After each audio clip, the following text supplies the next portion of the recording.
Hello everyone! Kamusta na kayong lahat dyan? So, tara samahan ninyo ako ngayong araw na to.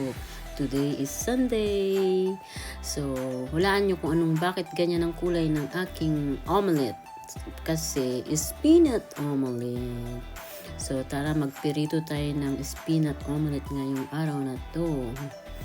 So, meron tayong makakain sa araw na to. Ayan. Experiment ko lang guys to ha. First time na ginawa ko to. Pero, it look delicious when I try it. Yeah, ayan. Ayan ang aking peanut omelette. So, ang aking snack guys. Snack. So, ayan guys. Mukhang masarap. Masarap nga. Masarap talaga. It's so delicious. Lagyan ng nilagyan ko lang ng spice, that's it. Hindi ako naglalagay ng salt guys.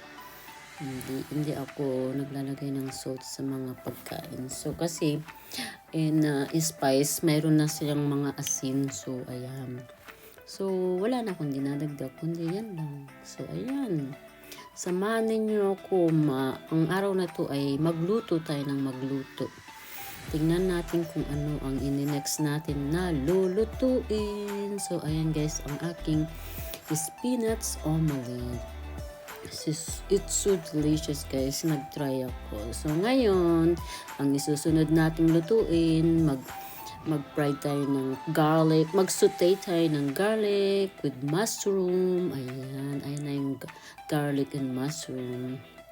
Favorite ko ang mushroom and garlic guys. And of course, kung ano yung susunod natin, mas favorite ko pa rin yun. So ayan, enjoy watching guys. Pasensya na kayo. Itong aking ginagawa sa aking day off. Try and hard ba? Kahit hindi ako marunong magluto, I try my best to cook something for myself only. So, ayan. Maggisa-gisa tayo ng mushroom, guys. Ayan. Ang bango-bango.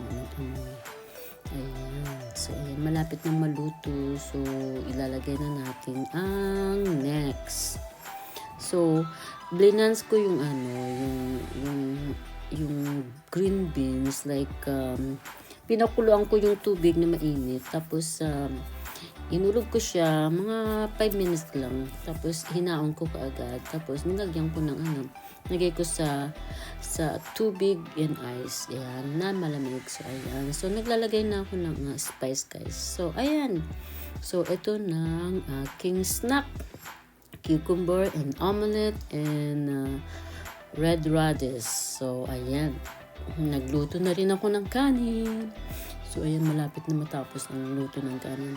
The reason nga yung kanin ko ay white eastern yellow because I put some turmeric. Ayan.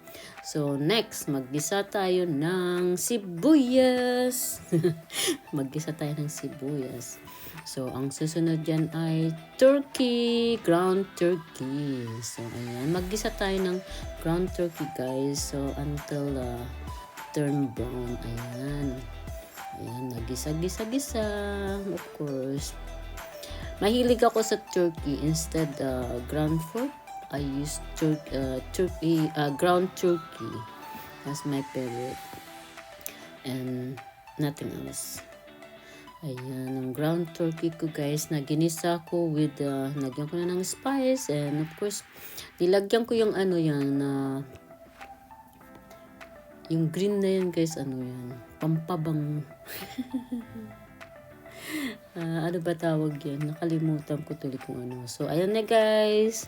Gagawa tayo ng smoothie. Blueberry, coconut, and cucumber. So, ayan ang itsura ng aking smoothie guys. Ang pinakasabaw ko ay coconut. So, ayan ang itsura ng aking smoothie. So, may smoothie ako for the day. So, ayan na. Prepare for my lunch na. Ito na. Ayan ang snack. My lunch. Ayan yung lunch ko. Rice with ground turkey. Ayan yung aking snack. Ayan. So, ayan guys. Enjoy sa watching ha. So, So, ayan yung ano. Ang sarap kaya ng aking na-prepare. Blueberry, apple, and grapes.